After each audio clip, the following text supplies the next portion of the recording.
Tumsifu Yesu Kristo.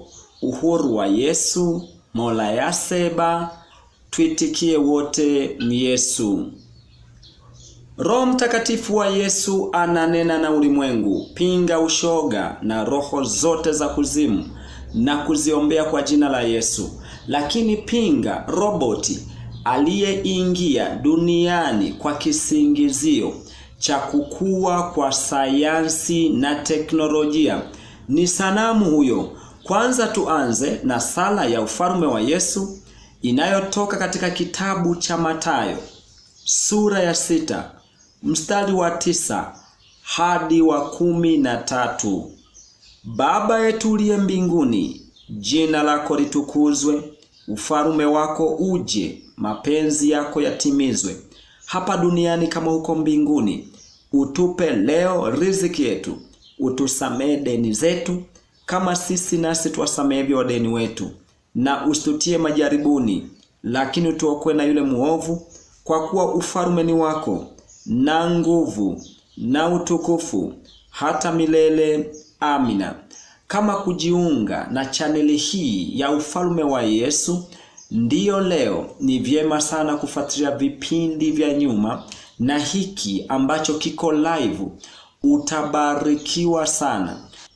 Leo tunajifunza siri ya amri kuu kuliko zote. Leo tunajifunza siri ya amri kuu kuliko zote. Amri ni nini? Amri ni sheria au kanuni au mwongozo au utaratibu uliowekwa ili kulinda haki ya Mungu na haki ya mwanadamu isipotee. Nitarudia. Amri ni sheria au kanuni au mwongozo au utaratibu uliowekwa ili kulinda haki ya Mungu wa mbinguni na haki ya mwanadamu isipotee. Turejee kitabu cha Luka sura ya 10 mstari wa 27. Inasema wazi sana. Akamuuliza Yesu, napo alijibu hivi kama jinsi ilivyoandikwa kwenye kitabu. Akajibu akasema, mpende Bwana Mungu wako kwa moyo wako wote na kwa roho yako yote na kwa nguvu zako zote na kwa akili zako zote, na jirani yako kama nafsi yako. Kumpenda Mungu ni kwa namna gani? Kumpenda Mungu ni kutii sheria yake, na sheria yake ndiyo hiyo tuliyoisikia kutoka katika kitabu cha Mtakatifu Luka sura ya 10 mstari wa 27. Kumpenda Mungu kwa moyo wako wote ni kwa namna gani? Kumpenda Mungu kwa moyo wako wote ni kumpenda Mungu kwa kimwili, yani ni kitendo cha kumpenda Mungu kimwili, yani kutumia mwili wako kutangaza habari njema ya ufalme. Na kumpenda Mungu kwa roho yako yote. Kumpenda Mungu kwa roho yako yote ni kitendo cha kutumia mawazo yako na fikra zako kutafakari yaliyo ya Mungu. Mfano, kutumia mawazo yako kutafakari neno la Mungu, kama jinsi tunavyojifunza neno hili. Nini maana ya kumpenda Mungu kwa nguvu zako zote?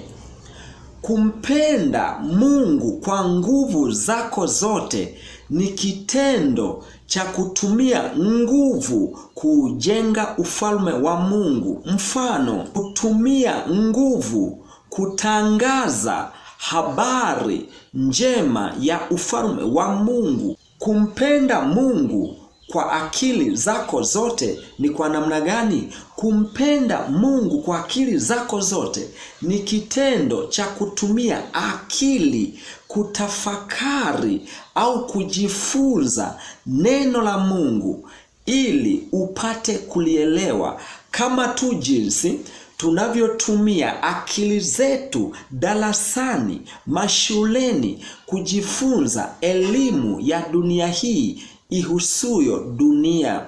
Je, kumpenda jirani yako kama nafsi yako ni kwa namna gani?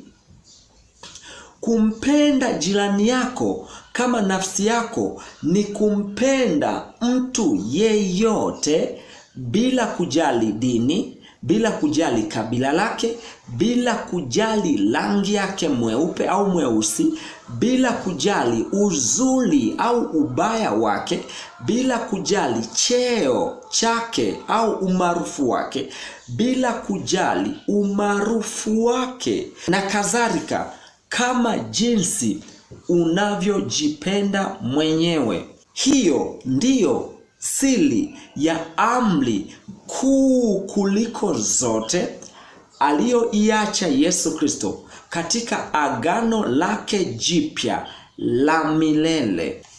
Ombi. Yesu Kristo, msaada wa wanyonge, tusaidie watu wako wote ulimwenguni tupate kuwa na roho na nguvu ya kutii sheria yako na kuiishi milele yote. Amina. Asanteni kwa kunisikiliza. Mungu ibariki Tanzania, nchi yangu. Mungu ibariki Afrika. Mungu ibariki dunia yote na mataifa yote duniani. Amina.